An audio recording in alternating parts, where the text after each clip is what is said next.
Buenas tardes.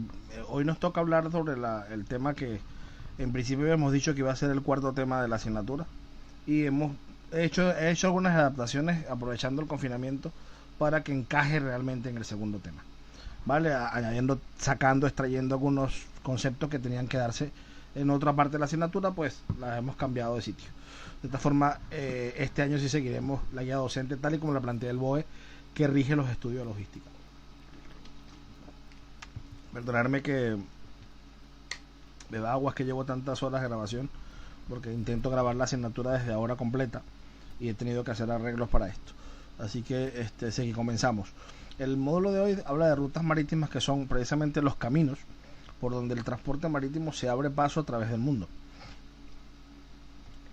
El índice que vamos a seguir, un poco intentaré ser bastante breve, mirar que las clases cuando son grabadas son más cortas por una razón sencilla, porque se pueden escuchar más veces. Entonces podéis parar, podéis adelantar, podéis, a diferencia de una clase cuando es presencial que podemos parar a la vez para preguntar, ¿no? Como acción importante, vamos a empezar por el índice, como decía antes. Y en primer lugar, hablaremos de una aproximación a los tratados internacionales desde la perspectiva marítima. Ya sé que los veréis en comercio internacional, en macroeconomía y en muchas otras asignaturas, pero aquí desde la perspectiva de la naviera. Yo como empresa naviera, ¿para qué me sirve un tratado internacional? En segundo lugar, hablaremos de las rutas marítimas, una pequeña evolución histórica, y de futuro de tecnologías también hablaremos más adelante, pero adelantaré un tema que tenemos en la cabeza ahora y estudiaremos rápidamente estos 6 canales, 6 embudos, 6 particularidades geográficas que tiene el planeta que permiten que el transporte marítimo internacional se realice como se realiza. Para comenzar, siempre vemos, o casi siempre vemos, si esto avanza, anuncios como que se ha firmado un tratado de libre comercio, un tratado internacional, un acuerdo comercial entre varios países, ¿no? El Trade Agreement. Y vemos allí, por ejemplo, Estados Unidos, Unión Europea, China, Estados Unidos, China, Unión Europea. Tenemos ahora la guerra económica entre China y Estados Unidos, o la guerra de aranceles, para ser más sensatos. Además, la guerra económica sería una exageración. La guerra de aranceles. Y casi todos acaban en lo mismo, en aranceles y en protección de mercado, ¿no? Pero bueno, vamos a ver desde el punto de vista de la naviera, del barco, cómo nos afecta esto. Mirar esta imagen que me gusta mucho, y en donde ponemos trade, vemos barcos alrededor, donde ponemos trade, vemos grúas alrededor, donde ponemos trade de barquitos siempre dando vuelta, porque definitivamente todo depende del comercio marítimo. Esta es una foto de la EFTA, un acuerdo que se hizo en América Latina, y esta es una foto también de un acuerdo muy conocido, el famoso acuerdo del señor López Obrador con el señor Trump, ¿no? Donde se firma el Tratado de Libre Comercio del ALCA, de la América del Norte, donde entra Estados Unidos, Canadá y los Estados Unidos mexicanos. Y aquí podéis ver las carpetas. ¿Qué hay en esas carpetas? Hay acuerdos para que nosotros vamos a transportar determinadas mercancías. Nosotros, todo el transporte que vamos a realizar, lo vamos a realizar de acuerdo a esas carpetas que están allí. Carpetas que casi siempre son muy bonitas. Entonces, hay que estar muy pendiente a nivel de siendo especialista en comercio internacional sobre qué rutas se utilizan, sobre qué espacios se utilizan, sobre qué acuerdos, qué productos podemos comercializar entre un país y otro, cuáles son las protecciones, cuáles son los aranceles, cuándo se puede importar y cuándo no. Todo esto es importante saberlo desde el empresario, que es el cargador, que es nuestra causa fundamental de existencia. No habría comercio internacional sin navieras, no, pero no habría navieras sin cargadores, que es el dueño de la.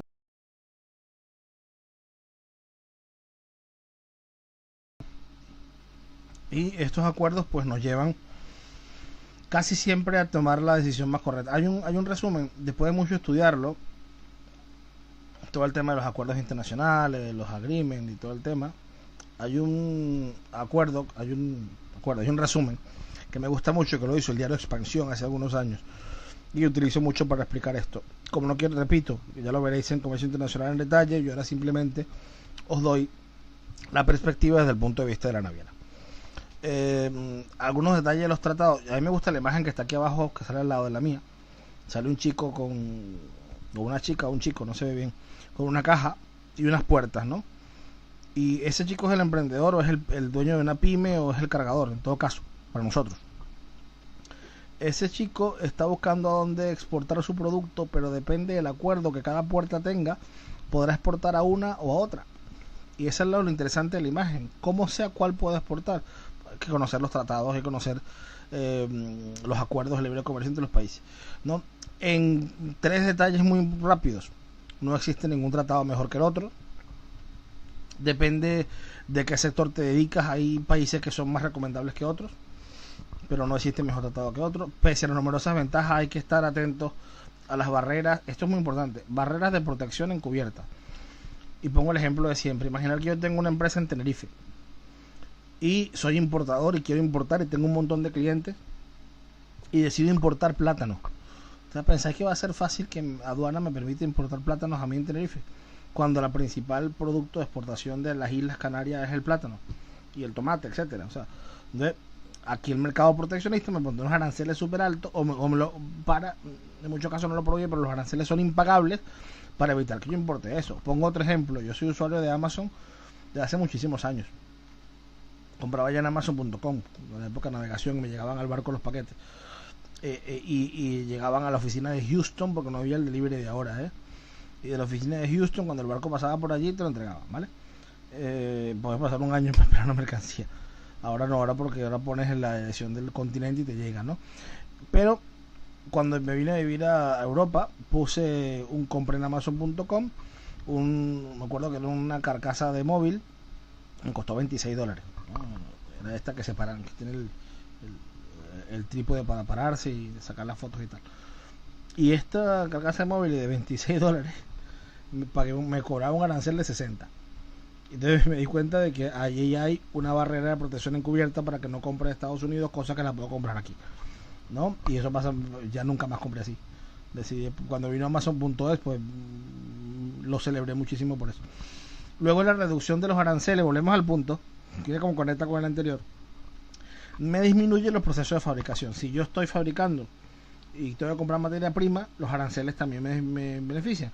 Pero si estoy fabricando y quiero exportar el producto acabado o semi acabado y me bajan los aranceles, pues a mí me favorece porque puedo fabricar incluso más, o puedo ahorrarme en el proceso de fabricación, que es muy importante para la definición de los acuerdos, ¿vale?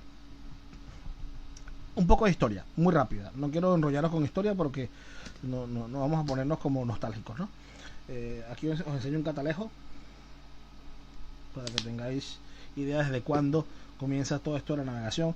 La navegación y las rutas marítimas comienzan desde el momento en que el ser humano persigue la idea de conquistar nuevos territorios para el comercio internacional. O sea, no fueron a buscar gente para esclavizar, no fueron buscando rutas de comercio y de paso encontraron gente y la esclavizaron. Desde la época en que este es mi compás de navegación que me acompañó en todos mis barcos, la época de la navegación a bar, instrumentos de navegación como estos, como este es mi sextante. Tengo 2 estantes, uno operativo y uno decorativo. Este es el operativo, que con este sextante buscábamos el astro y bajábamos la estrella, ¿vale? Y con esta serie de, si lográis ver allí los colores de cristales de colores, lo que hago es intentar proyectar la luz al frente. Lo que hago es simular un poco, tapar un poco la fuerza del astro para que no me deje ciego, y de esta forma voy buscando bastante. Ahí estoy frente a vosotros, ahí estaría diciendo yo que si tengo a un ángulo determinado el astro que he observado, el ángulo determinado del astro que he observado, perdón, no me alejo del micrófono. Desde esa época que se navegaba así por el mundo, la navegación funcionaba de esa manera y se buscaba lo mismo que hoy en día, nuevas rutas para nuevos acuerdos. En esa época había otro factor importante: las rutas tenían dueño, las rutas pertenecían a potencias del mundo. Esto es muy importante, y esas potencias no siempre querían compartirlas, ¿no? Me viene a la época a la cabeza historias como las de Magallanes y Elcano, o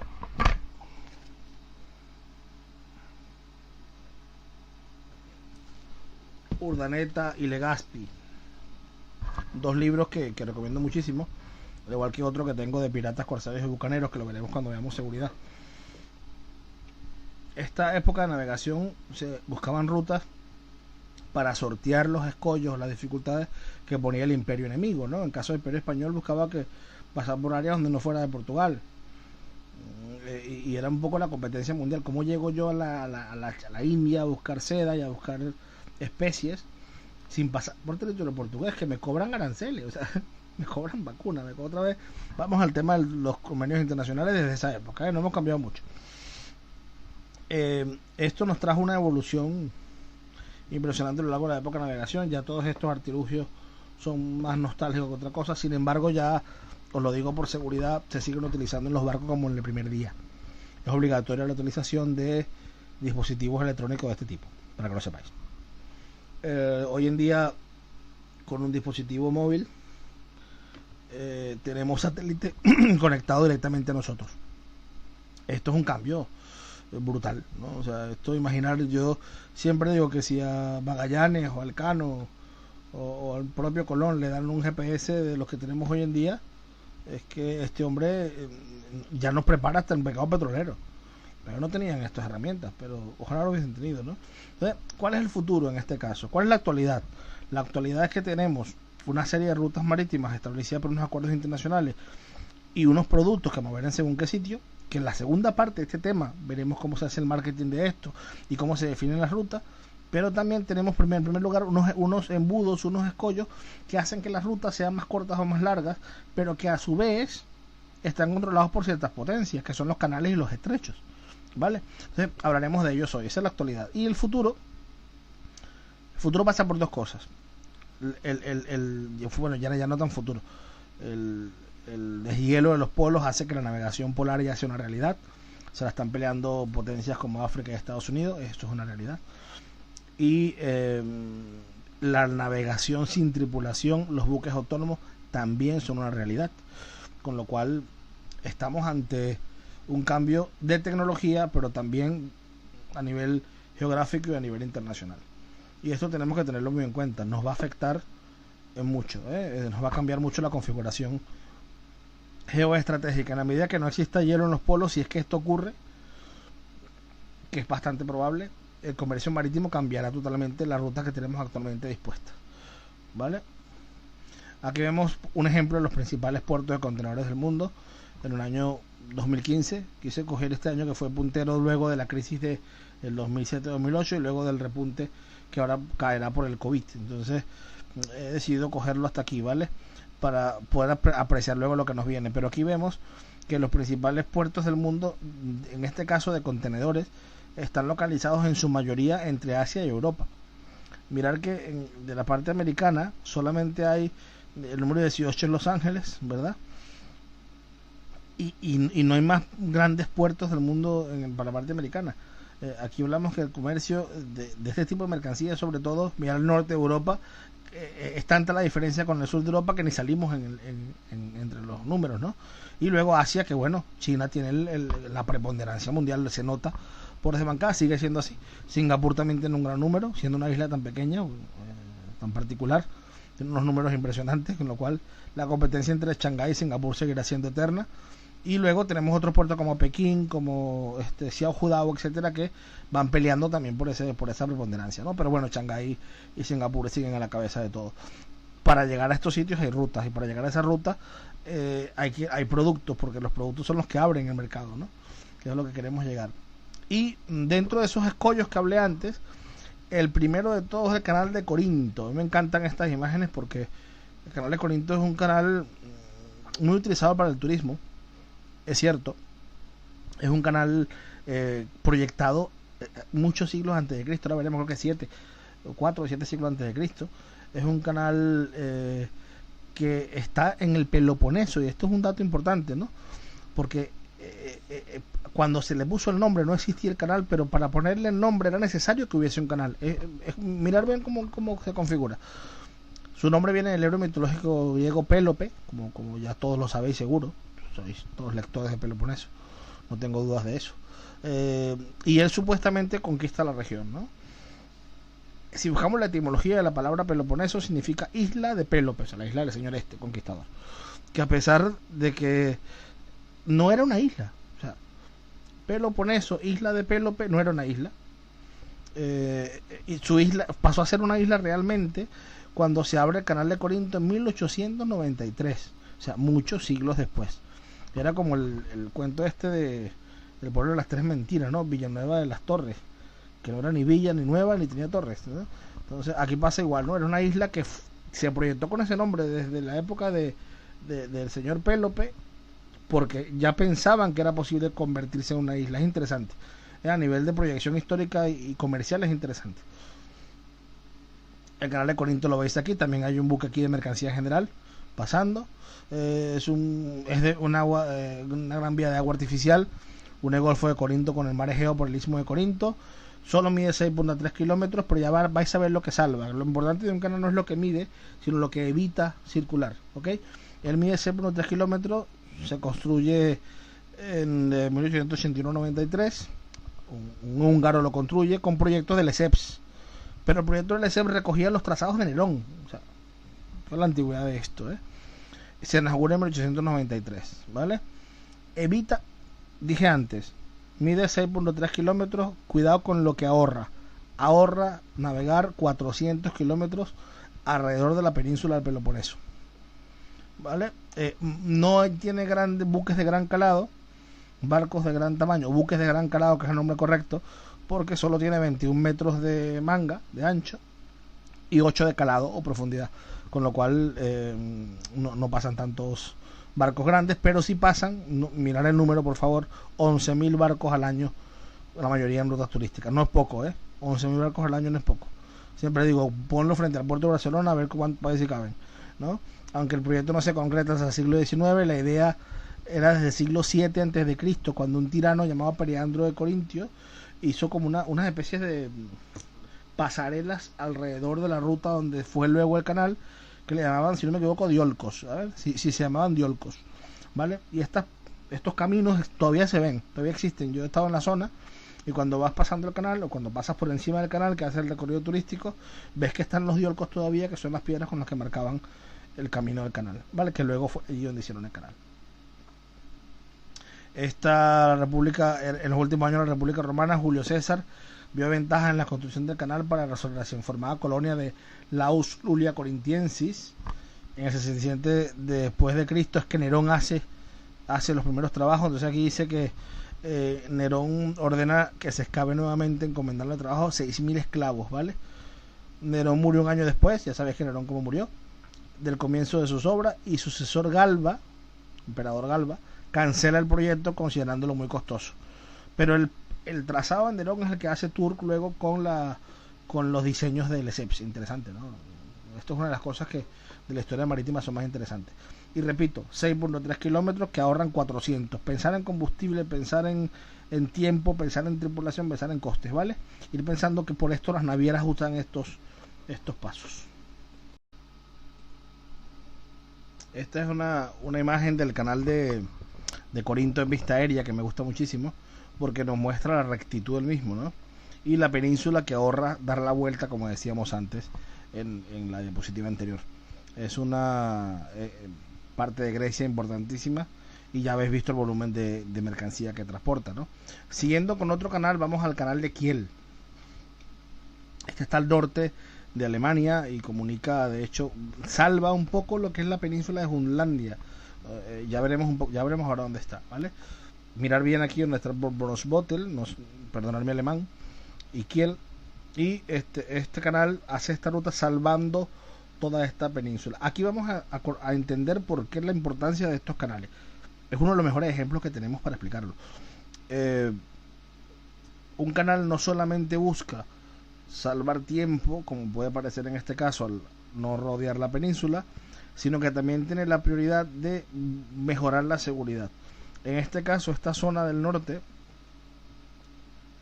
es conocida desde todos los tiempos por los temporales, por el mal tiempo, las tormentas, etcétera. Entonces, me evito las tormentas, me evito el ahorro, me ahorro el combustible, me ahorro el tiempo también es tripulación y es todos los gastos que sabemos, y paso por un canal y estoy al otro punto donde puedo conectar el Mar del Norte directamente, por ejemplo, con Suecia en la parte sur y hacer más rutas en esta parte de toda la Europa del Norte, ¿no?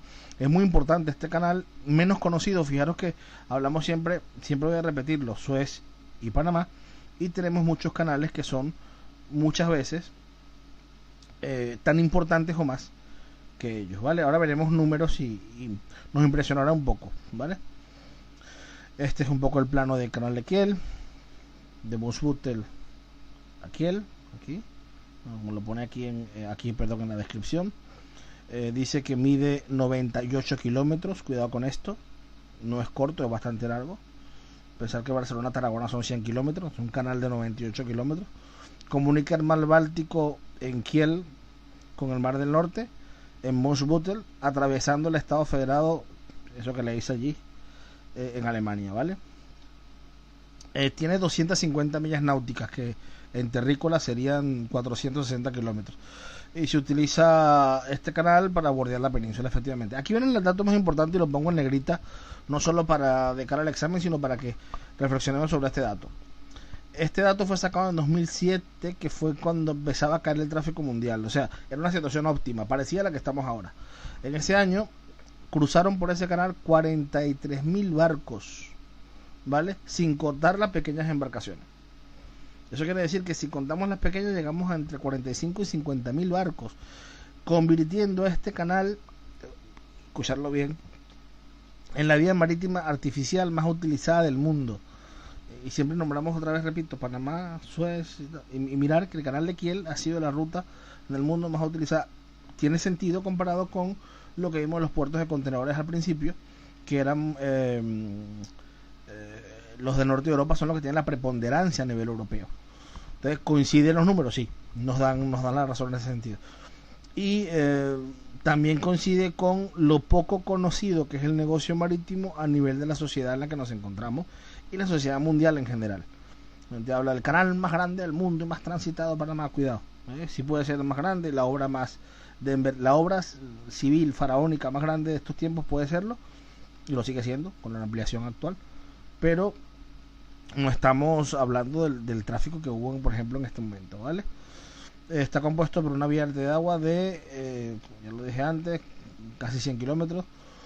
La manga son 45 metros, con lo cual cabe un barco, o sea, cabe en Panamax y hasta post-Panamax. Y aquí viene el problema, el calado es de 11 metros de media. Entonces, según el tipo de mercancía, si tienes más de 11 metros, no recomienda que pases por allí, ¿vale? Pero bueno, de 12 metros de calado es la media normal, con lo cual teniendo un barco que ha descargado a la mayor parte de su mercancía en los puertos anteriores, puede pasar tranquilamente con 11 metros de calado por aquí, ¿vale? No sería una barbaridad. Recorre el territorio alemán, lo que decía antes, y va al Mar del Norte, ¿vale? Siguiente, ya entramos en Panamá. Canal de Panamá, vía marítima importantísima del mundo. Actualmente conecta, nos salva nada más y nada menos de recorrer toda la América del Sur. Y aquí digo algo importante. Nosotros, el mapa ya sabéis que no está bien hecho. El mapa que tenemos del mundo no está medido con medidas lógicas. La proyección Mercator que se utilizó fue de acuerdo a los rayos europeos, con lo cual en su momento no se tuvo en cuenta el tamaño real de los países. Si éramos por ahí un experimento, buscarlo en internet, de que busca el tamaño real de cada país en el mapa y no se parece casi en nada a lo que tenemos actualmente. Pongo un ejemplo. Para dar la vuelta desde Panamá, o desde el norte de Sudamérica, hablamos de la costa, Colombia, Venezuela, Guyana, Brasil, aquí en la esquina, para dar la vuelta a esa zona hasta llegar a la Patagonia, donde se podría pasar, pasaríamos tanto tiempo que lo voy a medir por lo siguiente. Solamente la costa de Brasil, desde la parte norte de Brasil hasta el sur de Brasil, en el océano Atlántico, de norte a sur, que hace un movimiento así, si ya me entendéis en el mapa, solamente esa costa tardamos 3 semanas a 21 nudos de navegación de velocidad. Repito, íbamos a 21 nudos y tardamos 3 semanas solamente en cruzar Brasil.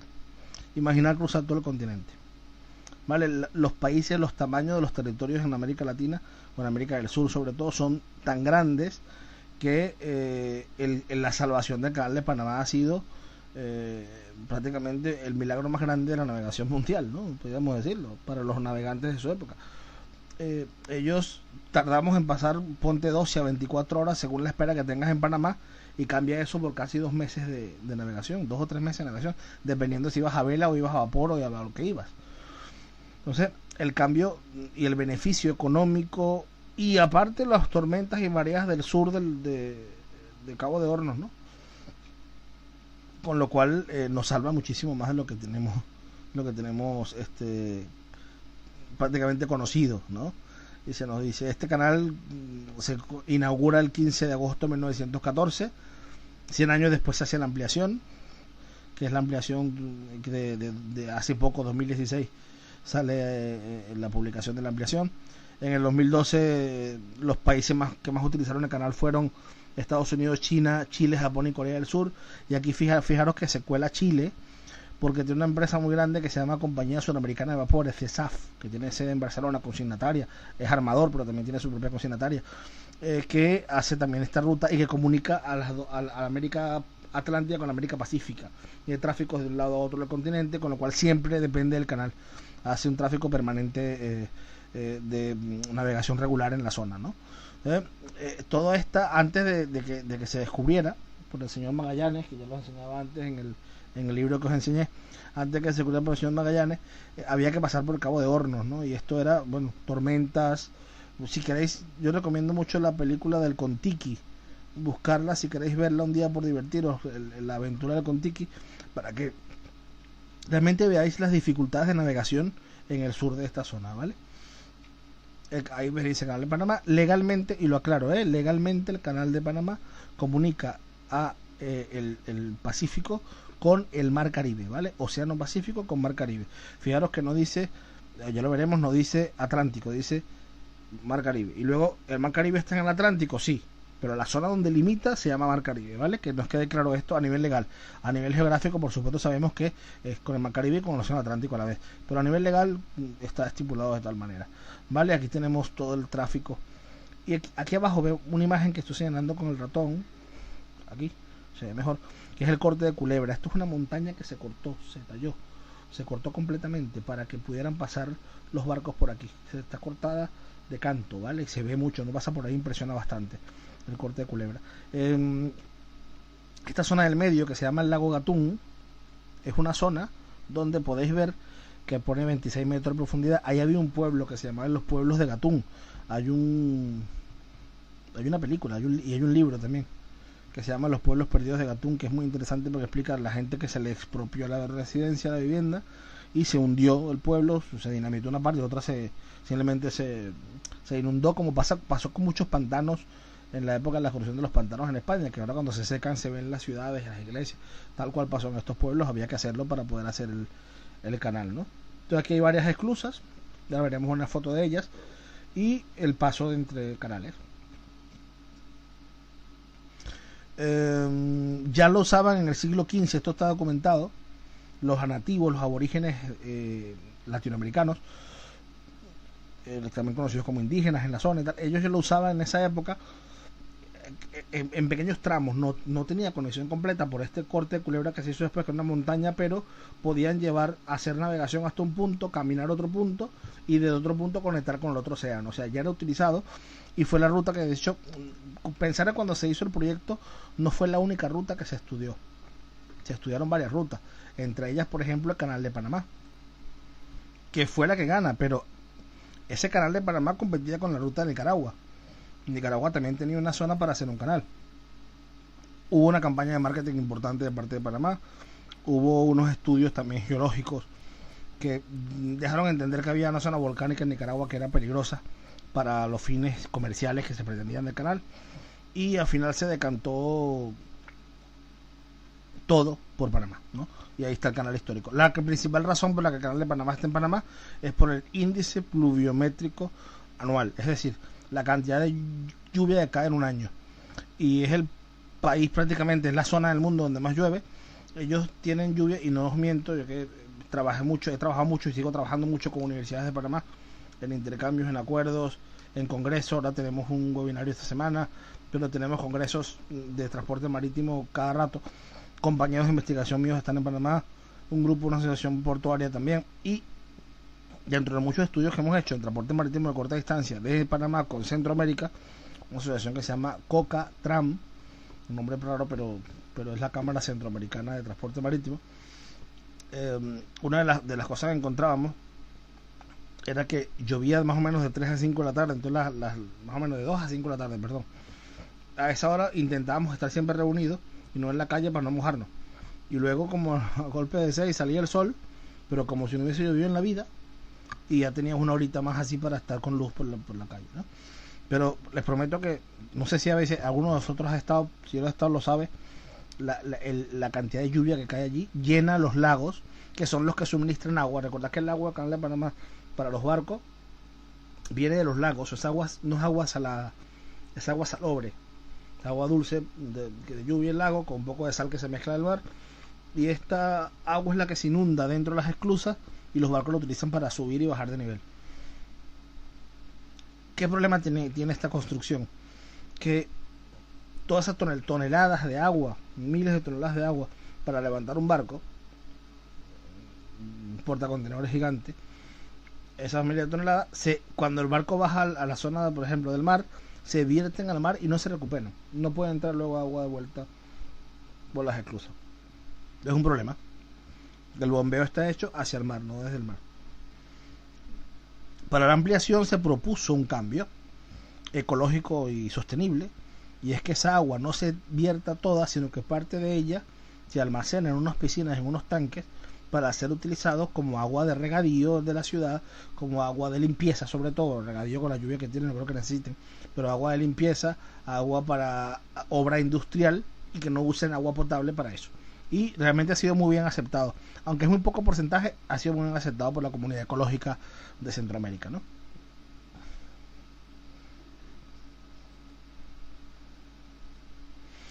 La cronología no la voy a leer toda porque ya habéis visto que es un poco larga, pero sí os dejo para que veáis todo lo que pasó para la construcción de un canal como este. Las obras marítimas suelen ser interrumpidas 1000 veces, como pasó con el canal de Corinto.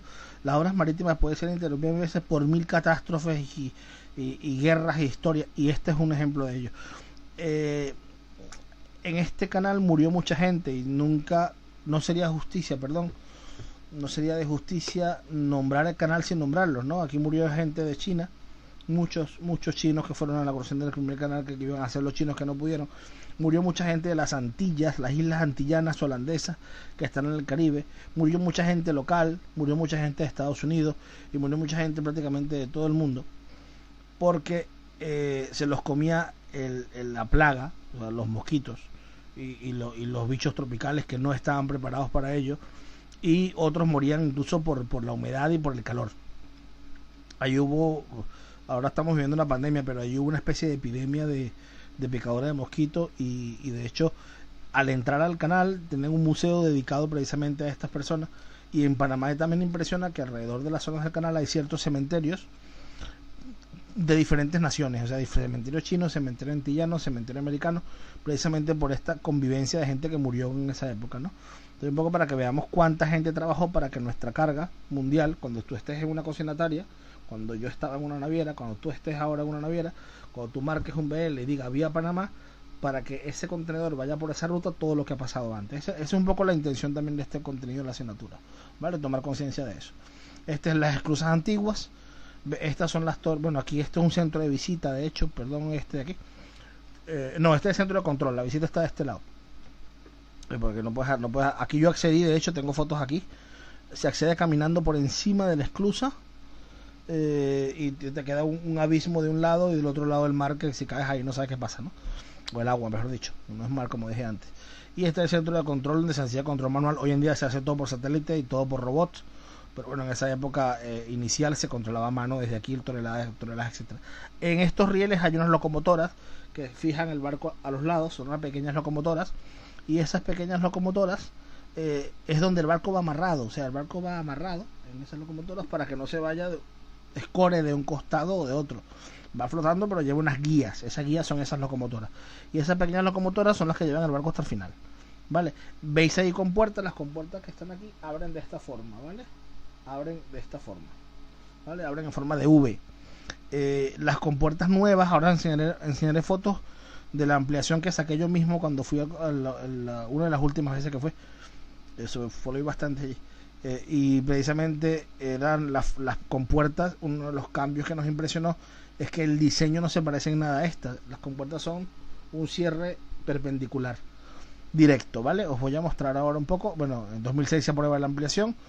El coste fue de 150 millones de dólares. Luego hubo unos sobrecostes que quisieron cobrar, que bueno, al final un lío judicial que gana Panamá a la empresa española que lo había hecho. Y se adjudica la obra completamente, se termina en 2016 cuando comienza todo eso, si no me equivoco. Aquí vemos en 2015 cuando yo fui a ver las obras, mirar la compuerta. Esto que veis aquí son las dos compuertas que acababan de colocar. Si buscáis bueno, ya os lo mostraré en otro día, hablaremos solo de Panamá por otro tema, pero por un tema de contenedores. Pero mirar un poco esas compuertas que veis allí son traídas de China a bordo de buques plataforma. O sea, las traían hechas y eran mucho más grandes que el barco. Se ve un barco pequeñito, aparentemente el calado es muy grande, con las dos compuertas encima. Yo os pasaré luego imágenes de eso, la podéis ver en internet, no es nada exclusivo, ¿no? Pero esta se la saqué personalmente. Aquí tenemos el canal nuevo. Este es el canal nuevo, ¿verdad? Y detrás de esta montaña, 9 metros más abajo, está el canal viejo, ¿vale? Que nos quede esto claro. Estas son las esclusas, como decía, y estas son las compuertas, ¿vale? Había un barco yo trabajaba todavía en una naviera, había un barco de naviera, entonces bueno, sacamos fotos de nuestros buques en la zona. La nueva ampliación es, que ya la veremos en detalle, tenemos fotos actuales en otra presentación. La nueva ampliación es esto que veis aquí. Mirar las compuertas, como dije, son perpendiculares, bloquean de esta manera, no en V como las anteriores, ¿verdad? Y luego estas piscinas o estos tanques son para sostener el agua, para soportar el agua, que cuando vacía una esclusa pues no se pierda todo hacia el mar, sino que parte se almacene, para lo que comenté antes. El canal antiguo queda de este lado, no es que se ha quitado, está allí al lado, pero está 9 metros más abajo. Entonces es interesante cuando estás allí, porque ves que pasa un barco por encima de otro, y a veces la gente se impresiona, pero claro, es que un canal está 9 metros más alto que el otro, ¿vale? Por tema de la altura de la tierra. El tráfico es impresionante. Los tráficos los trataremos en otra clase. Panamá lo trataré aparte porque es muy de contenedores. Sin embargo, os adelanto que, y aparte lo estudiaremos como modelo portuario diferente, pero os adelanto que en la página web del Canal de Panamá tenéis todos los datos disponibles a vuestra disposición. No tenéis que esperar. Si queréis, podéis verlos directamente. También recomiendo que a quien le guste mucho el tema, y si tiene tiempo en estos días, si van a la página pancanal.com, entrar a la última parte que están las cámaras webcam, y podéis ver en directo 24 horas al día las operativas marítimas. O sea, pues si entráis ahora, quizás está pasando un portacontenedores o está pasando un petrolero. O sea, yo suelo entrar de vez en cuando por curiosidad y lo miro porque mira, hostia, mira un petrolero, mira este no sé qué, y vas mirando un poco el tonelaje, e incluso hay entre marinos a veces, con Montoria a veces lo solemos hacer, que me manda un WhatsApp, mira qué está pasando ahora y dime qué tonelaje lleva, y competimos a ver si alguien acierta más en el tonelaje exacto del buque, ¿no? Y luego lo comprobamos y a ver quién gana, ¿no? Quien gana que paga el café, y así vamos. Pero es una manera también de mantenerse al día con la industria. Canal de Suez, canal natural, antiquísimo también, ya se proyectó, hay un grabado que veremos ahora proyectado desde hace muchos siglos. Es uno de los canales más productivos del mundo. Es el canal que nos salva de cruzar toda África por debajo y nos permite atravesarla por el medio. Ahí lo veis perfectamente en el mapa. Este grabado es de 1881. Mirar, ya estaba proyectadísimo el canal. Ahí tenemos los lagos que pasan, los barcos esperando en el Mar Rojo. Comunica el Mar Rojo con el Mediterráneo, en el puerto de Port Said de Egipto, como sabéis. Y aquí en particularidad, a diferencia de Panamá, que va barco a barco, aquí los barcos vamos en convoy. Por ejemplo, mira, aquí veis en esta imagen, la saqué cuando estaba navegando en esa zona, visitando este barco que estaba delante del mío. Es que aquí podías, incluso según donde estabas, podías bajar con la lancha del salvamento y visitar otro barco, porque pasamos 2 días de espera. Y aquí veis Mirar un momento, tenéis la cuerda de amarre, porque pasas tanto de espera que hasta te puedes amarrar en el muelle, en esa especie de muelle que no es un muelle, es para que el barco no se te vaya al otro lado del río simplemente, y mantienes tu máquina esperando. Cuando todo el convoy vaya a subir, te avisan, sube el convoy, entonces todos los barcos a la vez vamos en fila y en columna, perdón, y llegamos hasta la parte de arriba. Estos tubos que veis aquí son, bueno, ya lo sabéis, para el agua de lluvia. Llueve muchísimo en la zona, y cuando llueve, cuando caen grandes tormentas de estas de verano, pues el agua baja por estos tubos y cae al mar, ¿no? Es impresionante verlo, yo lo he visto una sola vez. Las veces que pasaba siempre estaba seco, pero... Y luego, curiosidades, ya que he estado por allí os lo comento. Esta zona de este lado es muy seca y esta zona es totalmente verde. Una cosa que me impresionó mucho de pasar por allí. Veis también otro barco aquí, ¿no? Porque aquí se da la vuelta, es la esquina de la vuelta al canal que veis por aquí, ¿vale? Se da toda la vuelta de esta zona. Entonces, la espera la haces aquí para hacer esa vuelta luego por allí, ¿vale? La vuelta de esta zona. Y luego de aquí, pues, es un sitio estratégico. A la actividad económica del canal de Suez no es solamente el pasar los barcos, sino que se montan o se suben al barco artistas, artesanos de la zona, sobre todo personas que trabajan con la piel, con permiso de la autoridad portuaria, de la policía, y que pasan controles de seguridad, no pueden llevar armas, drogas, alcohol ni nada ilegal, pero suben al barco prendas de peletería, ropa típica, papiros de la zona, decoración, etcétera, ¿vale? Son barcos que trabajan mucho, se trabaja mucho la artesanía en la zona, y son barcos que reciben a esos artesanos para eso. Lo venden en un pasillo del barco, y los marineros prefieren comprarlo, los tripulantes, oficiales, marineros, todos preferimos comprarlo allí que comprarlo luego en una tienda de souvenir de Egipto, porque nos sale más barato. Es un negocio también local. Entonces, este impacto tampoco sale en la tele, la frase esa que siempre uso, este impacto no sale en la tele, pero es un impacto económico importante, que hay que tenerlo en cuenta. Vale, comunica el mar Mediterráneo en Almofis con el Mar Rojo, mide 163 kilómetros, es bastante grande. Aquí están las características principales. Tiene la luz máxima, es decir, desde la perilla del barco hasta el calado son 77 metros, profundidad tiene bastante, es menos restrictivo que Panamá, ¿verdad?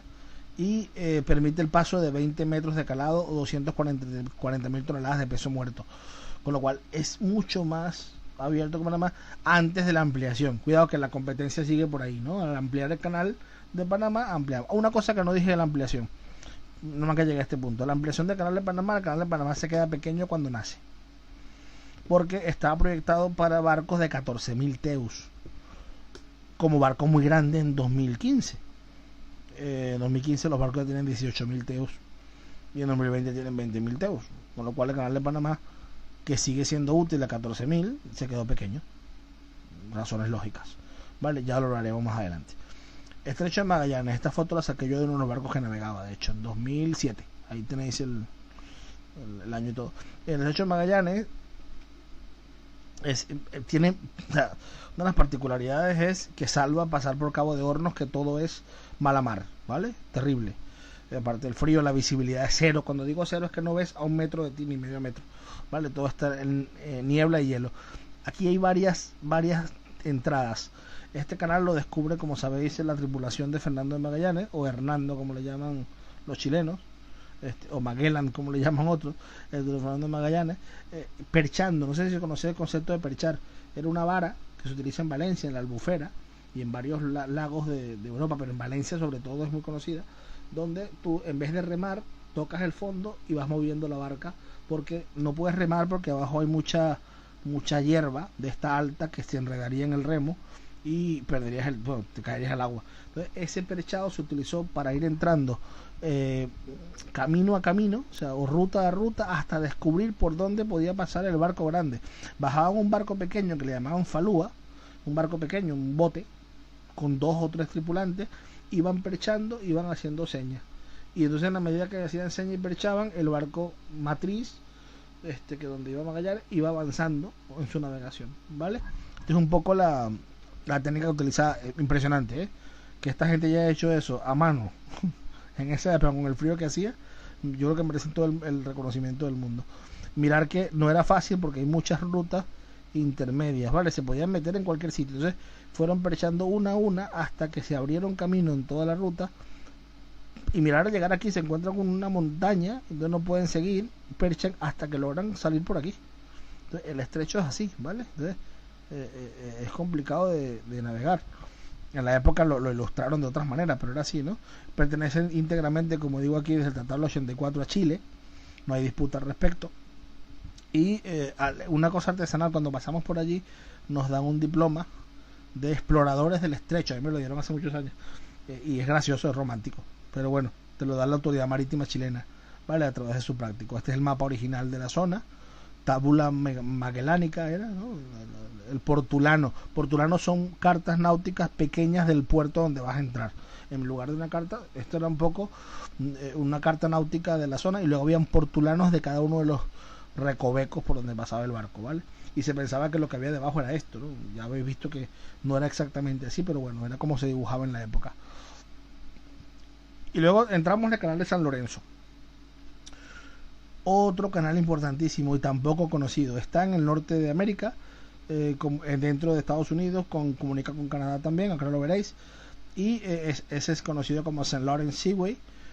En francés ya lo pone ahí, no pienso pronunciarlo. Comunica el Atlántico con el lago superior, en lo que le llaman la cabeza del sistema de los grandes lagos de Norteamérica. La longitud es de 3.700 kilómetros. Escuchar bien, habíamos dicho que el de 100 kilómetros era largo.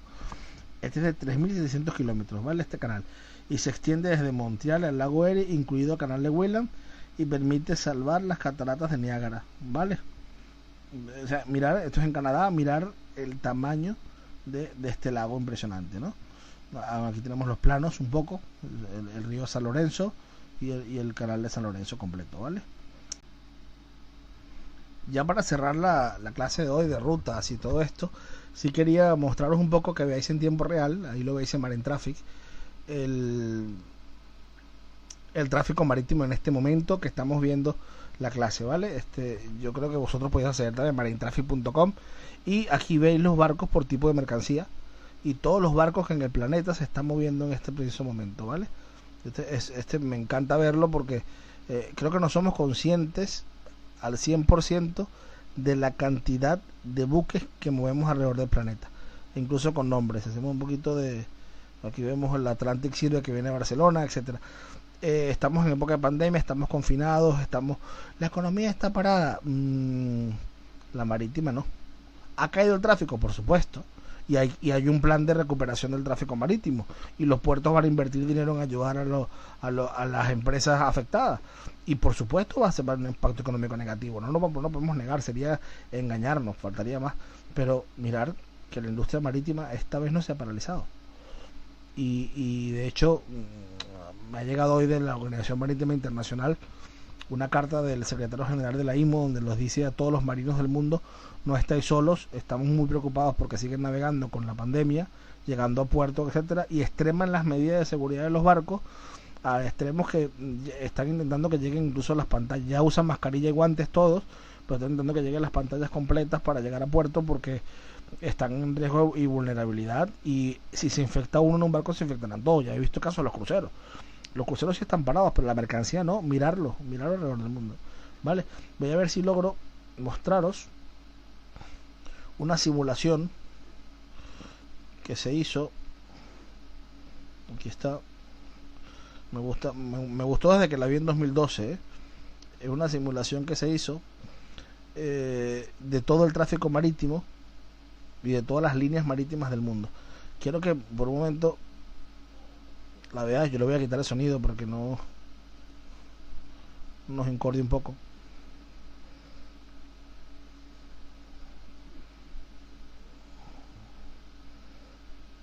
Vale, aquí lo tenéis.